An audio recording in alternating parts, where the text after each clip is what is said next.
لا حول ولا قوة إلا بالله العلي العظيم.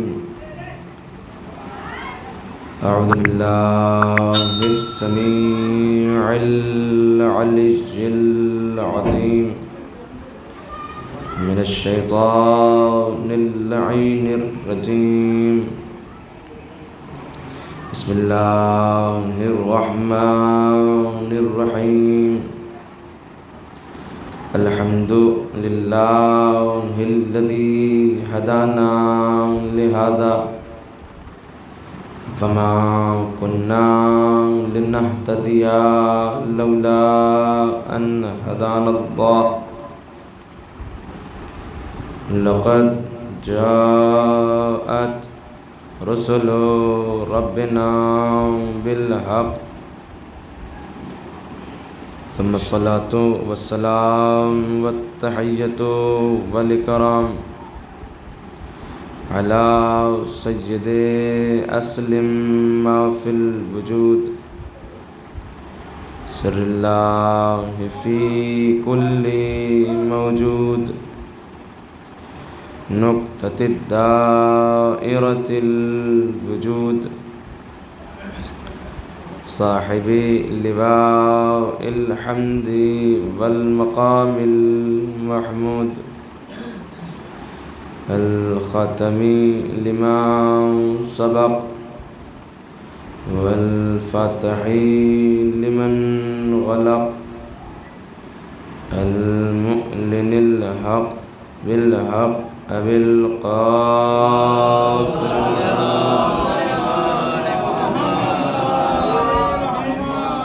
ولعنة الله على أعدائهم ومنكري فضائلهم ومصائبهم وعطشهم وشجاعتهم وعظمتهم وولايتهم وسخاوتهم أجمعين. أما بعد فقد قال الله الحكيم في كتابه الكريم وهو أصدق الصادقين وقوله الحق. بسم الله الرحمن الرحيم. قد جاءكم من الله نور وكتاب مبين.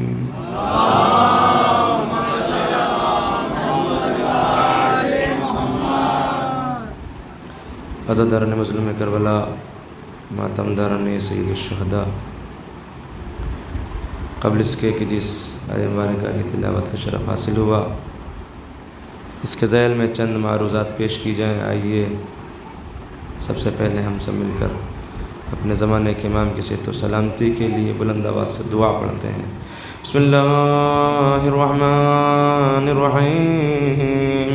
اللہم کن لولیک الحجة ابن الحسن صلواتک علیہ وعلى آبائه في هذه الساعة وفي كل ساعة وليا وحافظا وقائدا وناصرا ودليلا وعينا حتى تسكنه أرضك طوعا وتمتعه فيها طويلا.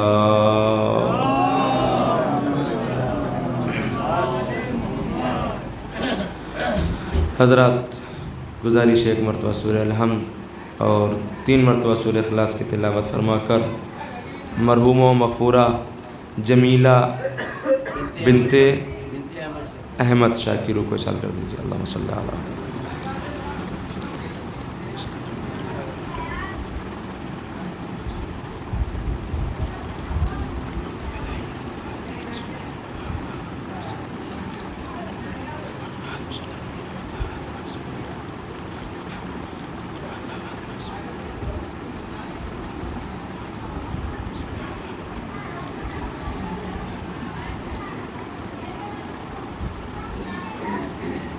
ایک بلند ترین صلوات ارشاد فرما دیجیے محمد و آل محمد۔ اپنی اپنی حاجتوں کی قبولیت کے لیے امام زمانہ عجل اللہ تعالی فرجہ الشریف کی صحت و سلامتی کے لیے اور آقا کے ظہور میں تعجیل کے لیے ایک اور بلند ترین صلوات ارشاد فرما دیجیے۔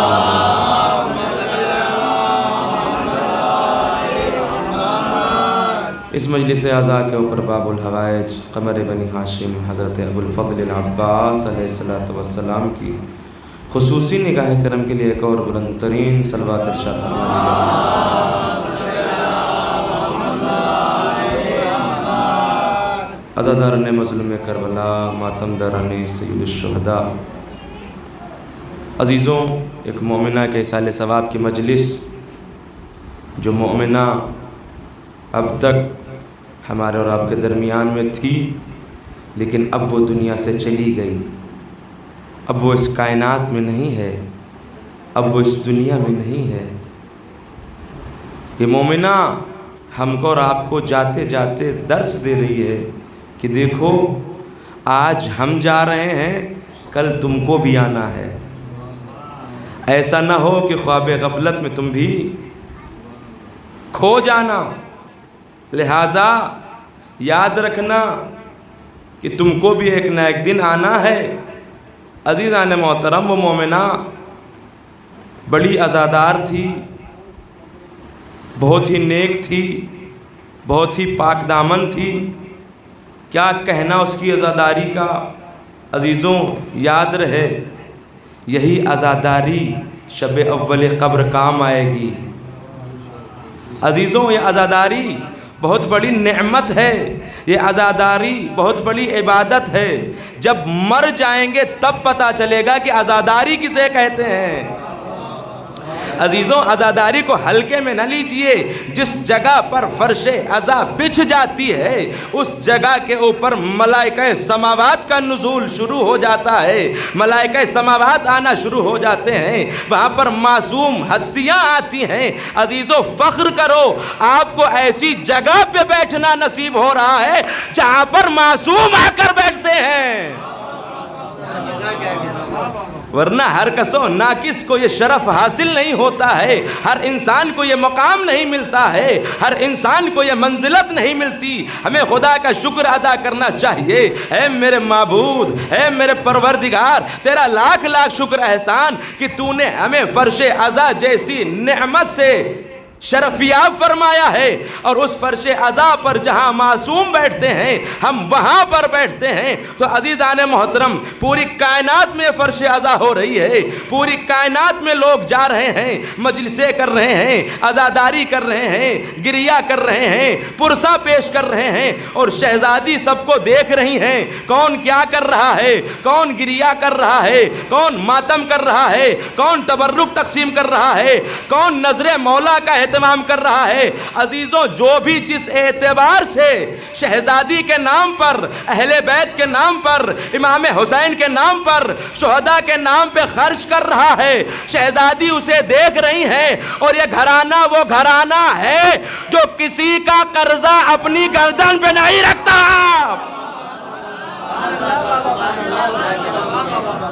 اگر آپ ایک خرچ کریں گے تو 1 کروڑ عطا کریں گے۔ ایک صلوات بھیج دیجئے محمد و آل محمد پر۔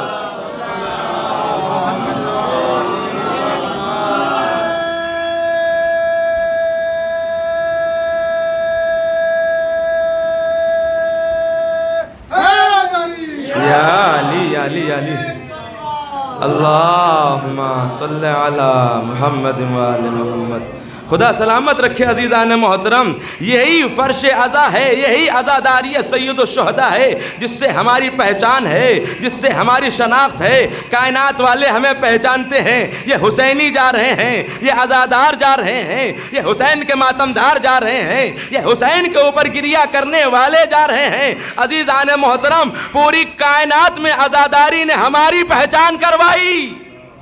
بھائی کوئی یہ نہ سوچے کہ ہم عزاداری کر رہے ہیں لہٰذا عزاداری ہماری وجہ سے ہے۔ بھائی بڑی توجہ چاہتا ہوں، ہم پیسے خرچ کر رہے ہیں تو عزاداری ہماری وجہ سے ہے؟ نہیں میرے عزیزوں، یہ عزاداری ہماری وجہ سے نہیں بلکہ ہم عزاداری کی وجہ سے ہیں۔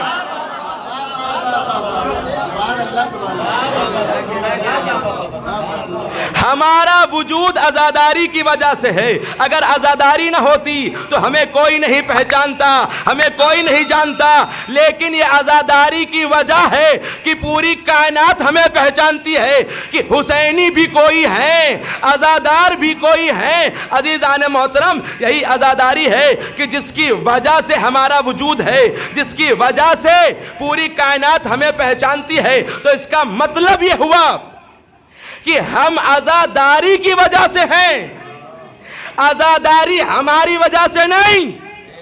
آپ کہیں گے مولانا دلیل بھی تو دیجئے۔ عزیزان محترم، ہم بغیر دلیل کے بات ہی کب کرتے ہیں؟ بھائی دلیل یہ ہے کہ کل جب ہم نہ تھے تب بھی عزاداری تھی۔ بھائی بڑی توجہ چاہتا ہوں، کل جب ہم نہیں تھے تب بھی عزاداری تھی، اور کل جب نہ رہیں گے عزاداری باقی رہے گی۔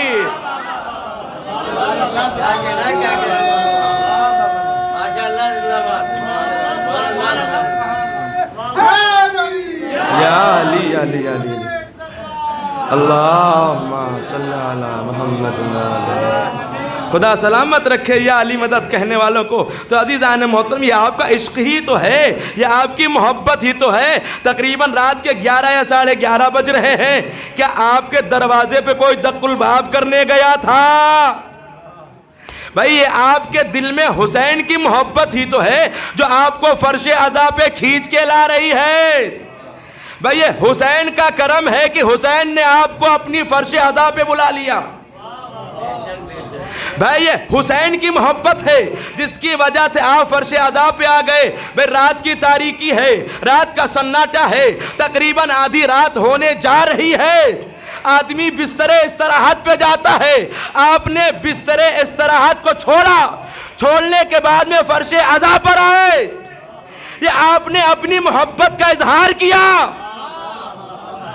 میں بڑی توجہ چاہتا ہوں، پوری کائنات کو اٹھا کر دیکھ لیجئے، پوری کائنات کو آپ دیکھ لیجئے، پوری کائنات میں کیا ہوتا ہے۔ اگر لوگوں کو مجمع اکٹھا کرنا ہوتا ہے، اگر لوگوں کو بلانا ہوتا ہے، لوگ کیا کرتے ہیں؟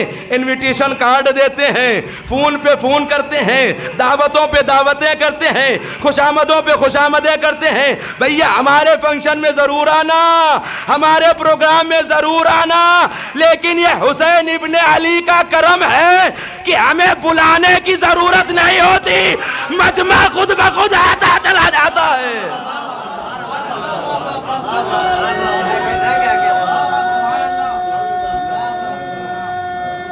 زندہ باد زندہ باد۔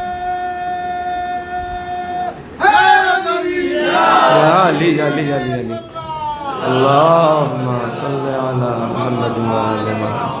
خدا سلامت رکھے عزیزان محترم۔ تو یہ فرش عزا ہے جہاں سے ہمیں دین بھی سیکھنے کو ملتا ہے، جہاں سے ہمیں آخرت بھی سیکھنے کو ملتی ہے، جہاں سے ہمیں دنیا بھی سیکھنے کو ملتی ہے۔ یہی فرش عزا ہے جہاں سے ہمیں پتہ چلتا ہے کیسے اٹھنا چاہیے، کیسے بیٹھنا چاہیے، کیسے بزرگوں سے ملنا چاہیے، کیسے بچوں سے ملنا چاہیے، کیسے نماز پڑھنا چاہیے، کیسے والدین کا احترام کرنا چاہیے، کیسے حقوق ہمسائے کو ادا کرنا چاہیے۔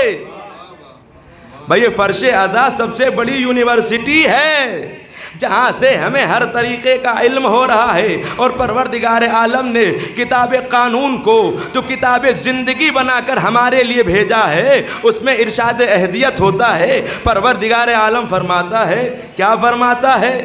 ارشاد ہوتا ہے، بسم اللہ الرحمن الرحیم، قد جاءکم من اللہ نور و کتاب مبین، کہ بتحقیق اللہ کی طرف سے نور آیا اور کھلی ہوئی کتاب۔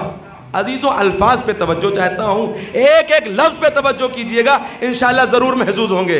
ارشاد اہدیت ہوتا ہے کہ بتحقیق اللہ کی طرف سے نور آیا اور کھلی ہوئی کتاب آئی۔ بھئی کس کے لیے آئی؟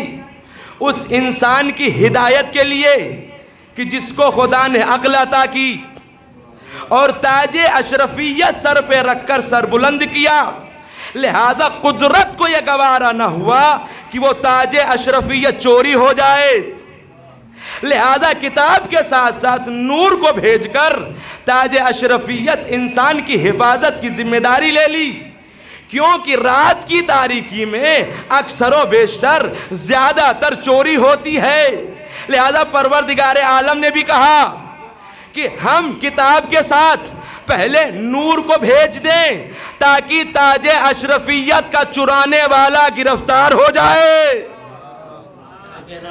تاکہ تاج اشرفیت کا چرانے والا گرفتار ہو جائے۔ تو عزیزوں، اب یہ چوری کرنے کی کوشش کیوں کر کی گئی؟ تو ایسی صورت میں آئیے تاریخ کا جائزہ لیتے ہیں، تاریخ کا مطالعہ کرتے ہیں، تاریخ کی اسٹڈی کرتے ہیں، تاریخ کے سنہرے اوراق کی ورق گردانی کرتے ہیں، تو ہم کو پتہ چلتا ہے کہ دشمنوں نے نبی پر پتھر برسائے، گویا نور نبی کو پتھر میں چھپا کر اسلام کی چوری کرنا چاہی مگر ناکام رہے۔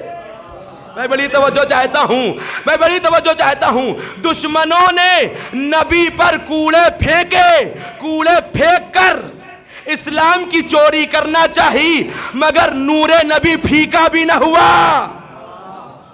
بھائی شیب ابو طالب میں محصور کرنے والوں کی عقلیں محصور ہو کر رہ گئیں مگر نور نبی نہ چھپا سکے، ظلم و جور کی آندھیاں چلیں مگر نور نبی کی لو اور روشن ہوتی چلی گئی، نور نبی کی لو اور روشن ہوتی چلی گئی۔ اسی لو ہی کی روشنی میں عرب جیسا قتل و غارت کا ماحول یوں بدلا کہ جس کے ساز قلب پر اس نور کی کرن پڑی، بے ساختہ اس کی زبان سے لا الہ الا اللہ محمد الرسول اللہ کا نغمہ پھوٹ پڑا۔ صلوات بھیج دیجئے محمد والے۔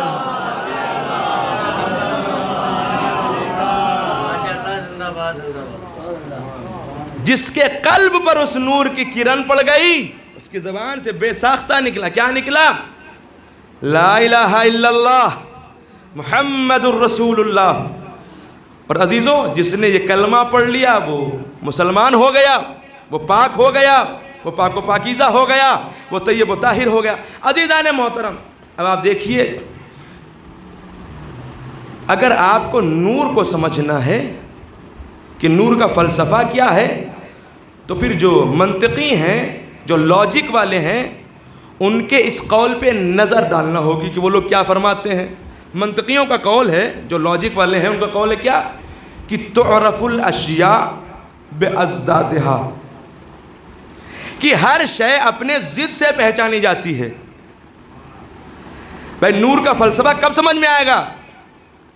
جب ظلمت کا تصور آپ کے ذہن میں ہو، اس لیے کہ ہر شے اپنے ضد سے پہچانی جاتی ہے، ہر شے اپنے اپوزٹ سے پہچانی جاتی ہے، ہر شے اپنے ولوم سے پہچانی جاتی ہے۔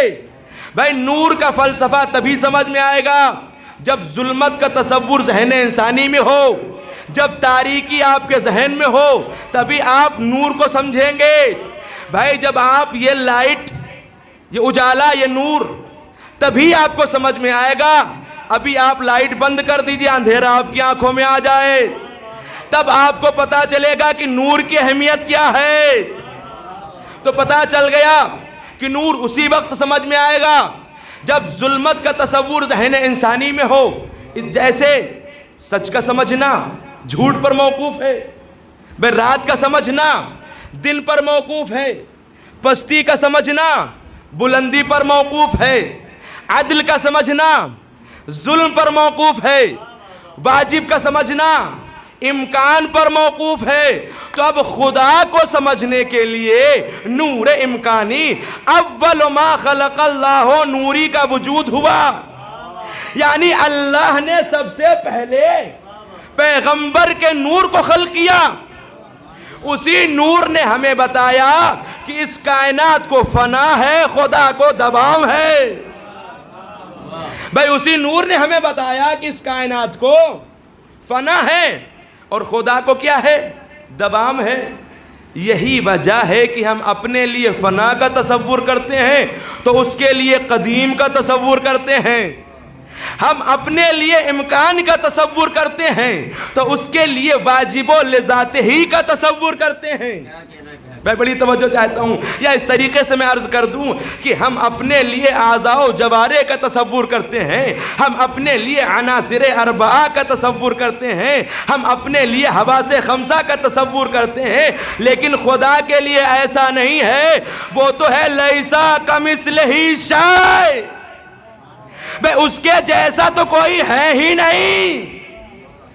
یا میں خلاصہ کر کے اس طریقے سے عرض کر دوں کہ ہر وہ چیز کہ جو ہمارے لیے صفات ثبوتیہ ہے وہ خدا کے لیے صفات سلبیہ ہے۔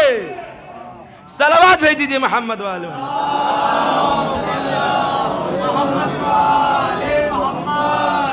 عزیزوں، انشاءاللہ میں تھوڑے سے آسان سے لفظ استعمال کروں گا، شاید مجھے ایسا محسوس ہو رہا ہے کہ تھوڑا سا ثقیل الفاظ ہو گئے۔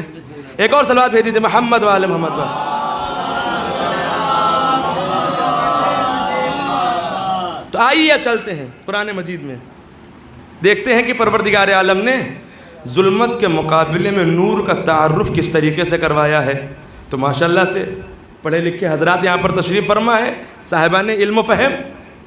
آیت الکرسی سب کو یاد ہے، اس میں پڑھتے ہیں کہ یخرجہم من الظلمات الی النور۔ اللہ نے نبی کو ہادی بنا کر بھیجا ہے، اللہ نے نبی کو راہبر بنا کر بھیجا ہے، اللہ نے نبی کو لیڈر بنا کر بھیجا۔ کیوں؟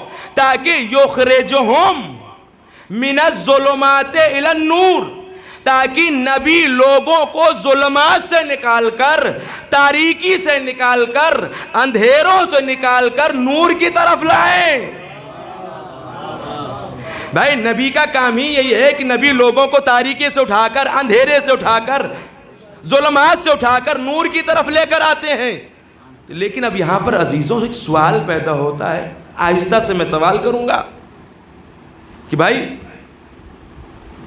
وہ رسول کس زمانے والوں کے لیے آیا تھا؟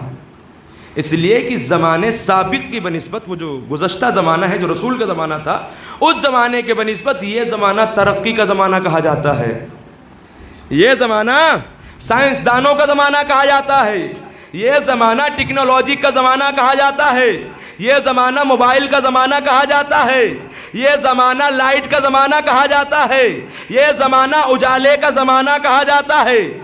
تو اب میرا سوال یہ ہے، کیا وہ رسول اسی زمانے والوں کے لیے آیا تھا یا ہم لوگوں کے لیے بھی آیا تھا؟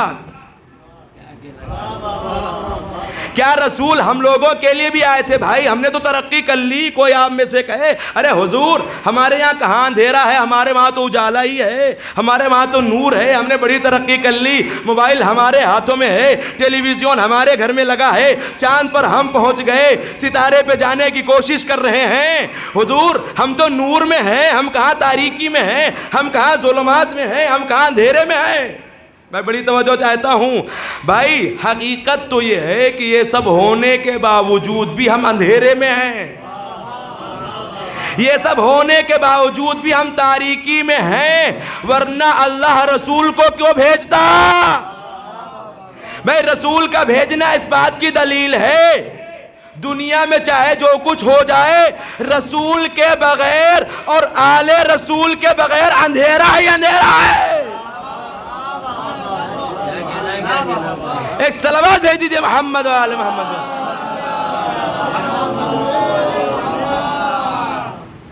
عزیزوں میں ایک مثال دے دوں تاکہ بات اور زیادہ ذہن نشین ہو جائے، بات اور زیادہ سمجھ میں آ جائے۔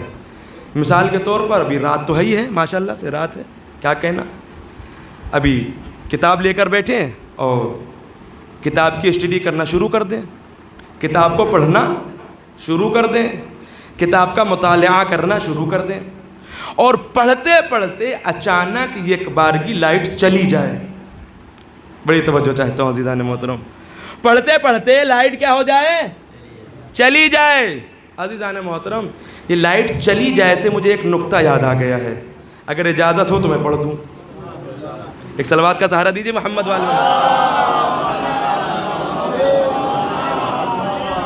یہ میرا نقطہ نہیں، ایک عالم دین کا ہے، غالباً ایک بزرگ عالم دین کا ہے، آغا روحی صاحب کا، خدا انہیں سلامت رکھے، یا ہو سکتا ہے کسی اور عالم دین کا ہو، لیکن جہاں تک مجھے یاد آ رہا ہے کہ انہی کا ہے یہ، کہ کچھ علاقوں میں جب لائٹ جاتی ہے تو وہاں پر یہ نہیں کہتے ہیں کہ لائٹ چلی گئی، وہاں پر کیا کہتے ہیں؟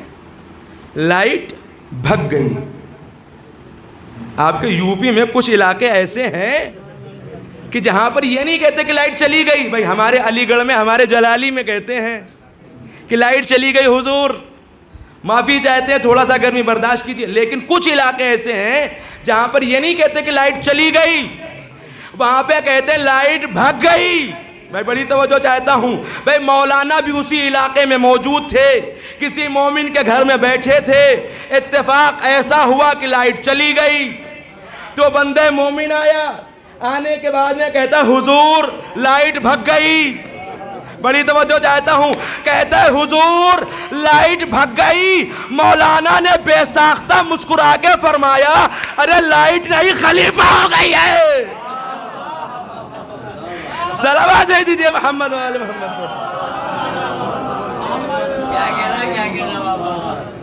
جو پہنچ گئے ان کو میرا سلام، ایک اور صلوات بھیج دیجئے محمد وآل محمد۔ ایک اور صلوات بھیج دیجئے محمد وآل محمد۔ تو عزیزان محترم، لائٹ نہیں، کچھ اور ہو گئی ہے یہ، چونکہ بھاگنا کسی اور کا کام ہے، لائٹ کا نہیں ہے۔ بھائی لائٹ جاتی ہے، بھاگتی نہیں، تو جس کا کام ہی بھاگنا ہو تو پھر جرار کیسے ہو سکتا ہے؟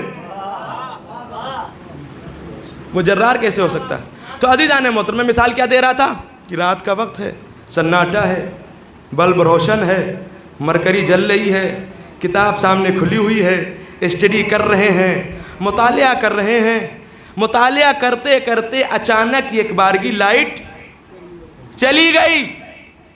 بھائی لائٹ چلی گئی، اب آپ کتاب پڑھ کے دکھائیے نا، کتاب پڑھ سکتے ہیں؟ بھائی اب کتاب پڑھیے اور حسبنا کتاب اللہ کا دعویٰ کر کے دکھائیے۔ بھائی اب حسبنا کتاب اللہ کہیے کہ کتاب خدا ہمارے لیے تنہا کافی ہے۔ بھائی نور چلا گیا، کتاب کیسے کافی ہو سکتی ہے؟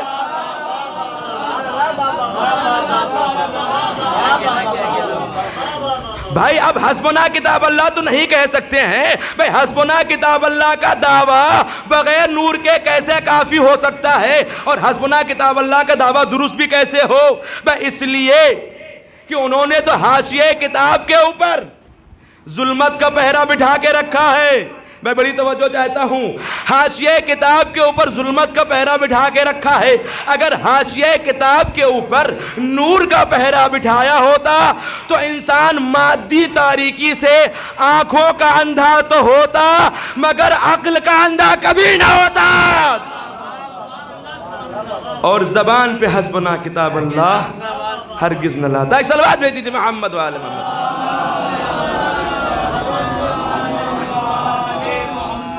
ایک اور صلوات بھیج دیجئے محمد۔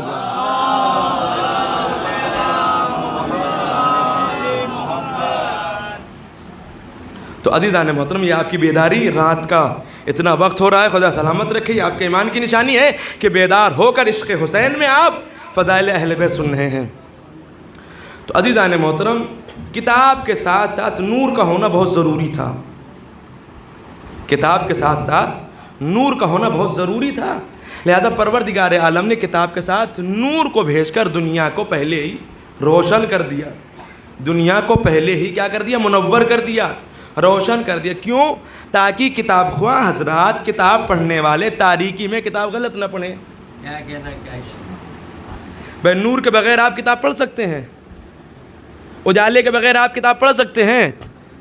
غلط سلط تو پڑھ سکتے ہیں، صحیح نہیں پڑھ سکتے۔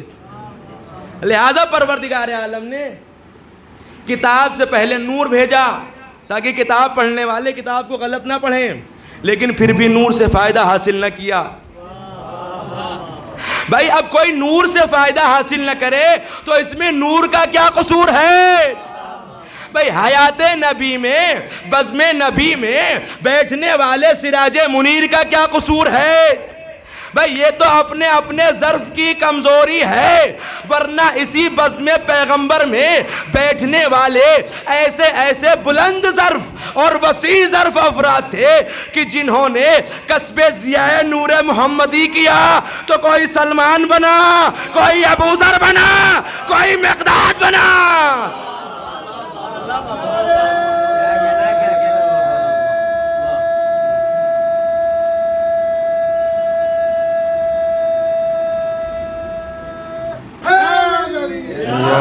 علی علی علی علی اللہم صلی علی محمد و آلہ۔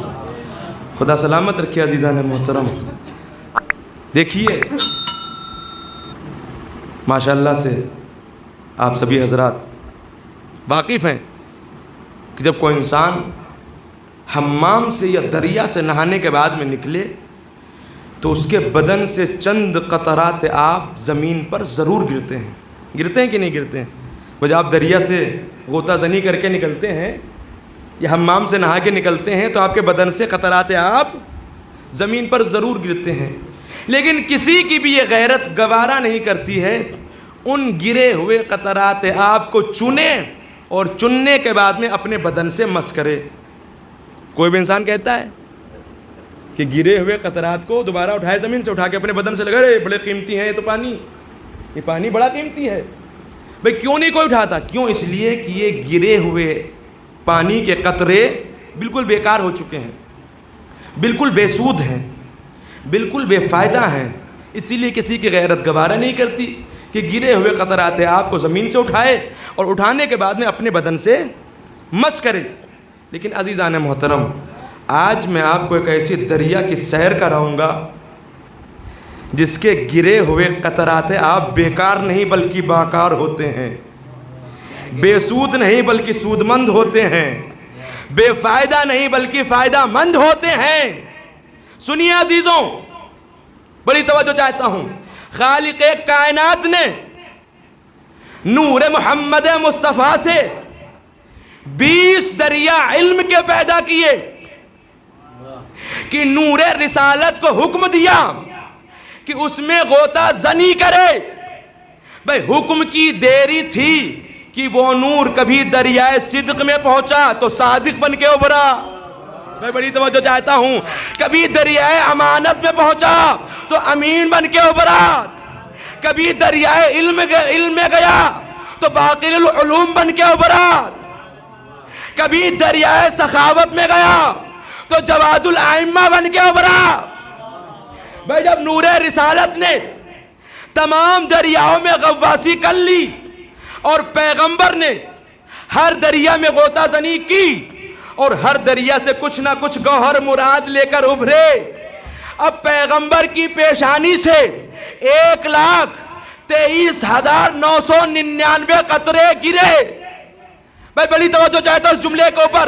فوراً ہی جب پیغمبر دریا سے نکلے، پیغمبر کی جبین مبارک سے 1,23,999 قطرے گرے، فوراً ہی مصور فطرت نے آگے بڑھ کر ہر قطرے کی تصویر کھینچی۔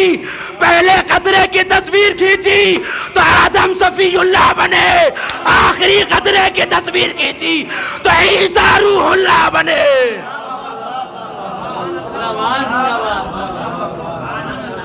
کیا کہنا بابا، صلوات بھیج دیجئے محمد و آل محمد۔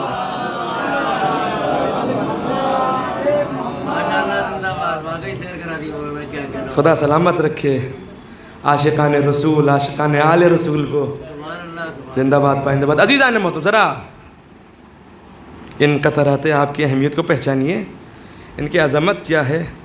پیغمبر نے ہر قطرے کو آگے بڑھ کر اپنے گلے سے لگا لیا اور آواز دی، آدم گھبرانا نہیں، تمہاری عظمت کے لیے یہی کیا کم ہے کہ اللہ نے جبین ملائکہ کو تمہارے سامنے جھکا دیا۔ ایک ایک لفظ پہ توجہ چاہتا ہوں عزیز، اگر توجہ کریں گے تو محظوظ ہوں گے۔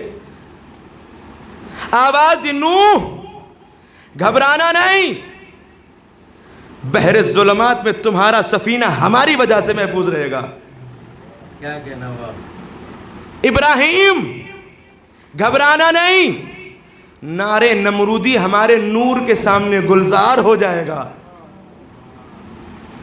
موسیٰ گھبرانا نہیں، میں دریائے علم و حلم کا غواص ہوں، بہتا ہوا دریا تمہارے سامنے آئے گا، تمہیں راستہ دے دے گا۔ عیسیٰ گھبرانا نہیں، سولی پہ چڑھا دیے جاؤ گے تو کیا ہوا، روح اللہ کا لقب پا کے رہو گے۔ میں دستے ادب جوڑ کر عرض کروں گا، اے میرے معبود، اے میرے پروردگار، اے دنیا کے پالن ہار، پروردگارہ جب تک یہ بزرگ ہستیاں ہیں ان کی وجہ سے زمانہ روشن اور منور ہے، کیا ان کے بعد میں بھی سلسلے نور رہے گا یا نہیں؟ تو عجب نہیں آواز قدرت آئے گی، میرے حبیب سے پوچھو۔ میں پیغمبر سے کہوں گا یا رسول اللہ آپ ہی بتا دیجئے آپ کے بعد میں کوئی سلسلہ نور رہے گا یا نہیں؟ عجب نہیں پیغمبر بھی آواز دیں گے، اے میرے چاہنے والے تم پریشان کیوں ہوتے ہو، تم غمزدہ کیوں ہوتے ہو، تم ملول کیوں ہوتے ہو، آؤ میں تمہیں بتائے دیتا ہوں، سنو، انا وعلی من نور واحد، ہم اور علی ایک ہی نور کے دو ٹکڑے ہیں۔ اور یاد رکھنا ہمارے بعد میں ہدایت کے 12 چراغ ایسے ہوں گے جو زمانے کو روشن اور منور کرتے رہیں گے، اور زمانے میں روشنی اس وقت تک کی قائم رہے گی جب تک کہ صاحب زمانہ قائم رہے گا۔ صلوات بھیج دیجئے محمد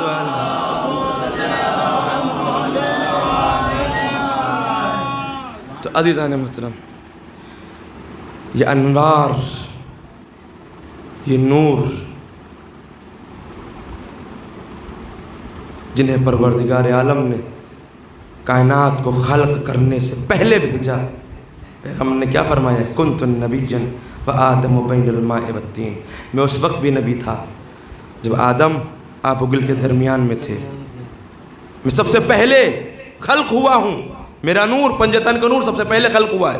لیکن عزیزوں، جن کی اتنی عظمت، جن کی اتنی فضیلت کہ جن کو پروردگار عالم نے سب سے پہلے خلق فرمایا، مسلمانوں نے ان انوار کی قدر و قیمت کو نہ پہچانا،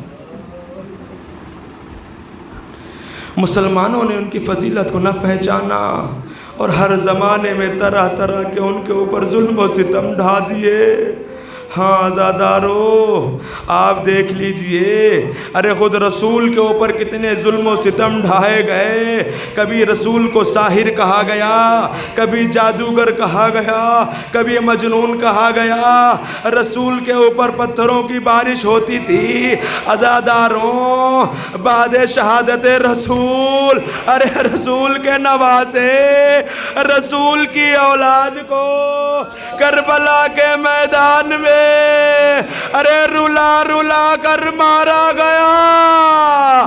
عزادارو ارے وہی حسین، ارے وہی حسین جسے رسول اپنے دوش پہ سوار کرتے تھے، مسلمانوں نے اسی حسین کو ارے کربلا میں بھوکا پیاسا شہید کر ڈالا۔ اجرکم اللہ۔ عزادارو ارے بعد شہادت حسین بیبیوں کو اسیر کیا گیا، بیبیوں کے ہاتھ پسے گردن باندھے گئے۔ عزادارو ذرا تصور کرو، اگر آپ کی ماں اور بہن ہو اور آپ کے سامنے کوئی اس کی رضا چھینے، اس کے ہاتھوں میں کوئی رسیاں باندھے، آپ کے دل پہ کیا گزرے گی؟ ذرا سید سجاد سے پوچھو، جب ماں اور ببیوں کے سروں سے ردائیں چھینی جا رہی تھی، امام کے دل پہ کیا گزری ہوگی؟ آزادارو خدا ان آوازوں پہ رحمت نازل کرے۔ ارے امام سجاد نے کیسے برداشت کیا ہوگا؟ عزادارو خود خوب پرسہ پیش کر رہے ہیں، خدا ان آوازوں پہ رحمت نازل کرے۔ ہاں ایسے ہی گریا کرنا چاہیے۔ چھٹے امام فرماتے ہیں ہمارے جد مظلوم پر ایسے رویا کرو جیسے کوئی بوڑھی ماں جوان بیٹے پر گریا کرتی ہے۔ اجرکم اللہ۔ ہاں عزادارو ارے بیویوں کو اسیر کر کے کربلا سے کوفے سے شام لے جایا گیا۔ عزادارو جیسے ہی شہزادی زینب دربار شام میں پہنچی، ارے کیا دیکھتی ہیں؟ یزید ملعون سر امام حسین کی بے حرمتی کر رہا ہے، دندان مبارک پر چھڑی مار رہا۔ ارے زینب جیسی بہن سے برداشت نہ ہوا، بی بی نے آواز دی یا ابن الزرقاء، اے نیلی آنکھوں والی ماں کے اولاد، یا ابن الطلقاء، اے ہمارے آزاد کردہ غلاموں کی اولاد، ارے تجھے شرم نہیں آتی؟ یہ بوسہ گاہ محمد مصطفیٰ، ارے پیغمبر انہی لبوں کا بوسہ لیتے تھے، تجھے شرم نہیں آتی؟ عزادارو جیسے بی بی نے اپنے بابا کے لہجے میں خطبہ دیا، ارے دربار میں ایک انقلاب پیدا ہوا۔ یزید نے شمر سے کہا اے شمر اس خاتون کو خاموش کرا دو، اگر خاموش نہ ہو تو اسے تازیانے مارو۔ عزادارو ارے شمر تازیانہ لہراتا ہوا جناب زینب کی جانب بڑھا، آگے جناب فضہ گئیں۔ عزادارو جناب فضہ آئیں، جناب فضہ نے کہا اے شمر اب زینب کے بدن میں طاقت نہیں ہے کہ تازیانے کھا سکے۔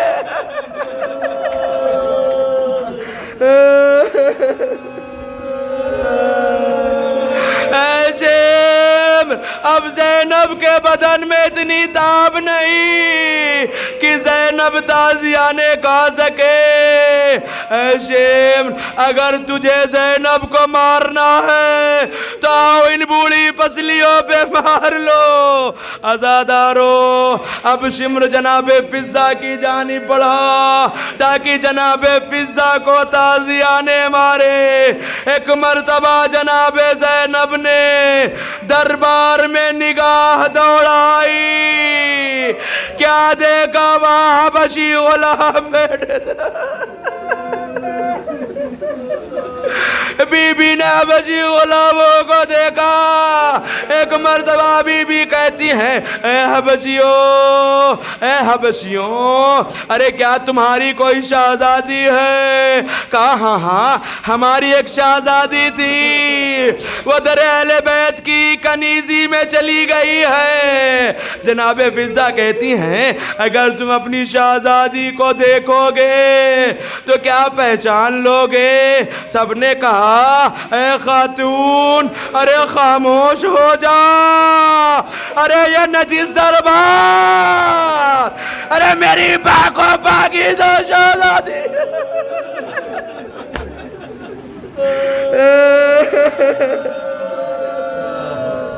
اجرکم اللہ۔ ہاں عزادارو حبشی غلاموں نے کہا ارے اس نجس دربار میں میری شہزادی نہیں آ سکتی۔ ایک مرتبہ جناب فضہ نے بالوں کو الٹا آواز دی اے حبشی غلاموں پہچانو میں کوئی اور نہیں بلکہ تمہاری شہزادی۔ عزادارو یہ سننا تھا، حبشی غلاموں کی غیرت بیدار ہوئی، سب نے تلوار نکالی، یزید کے پاس میں آئے اور آنے کے بعد میں کہتے ہیں اے یزید اپنا حکم واپس لے لو۔ ورنہ بھی خون کی ندیاں بہہ جائیں گی۔ یہ کہنا تھا، یزید نے حکم واپس لیا۔ عزادارو، ارے زینب کے دل پہ کیا گزری ہوگی؟ عجب نہیں زینب نے مدینے کا رخ کیا ہوگا۔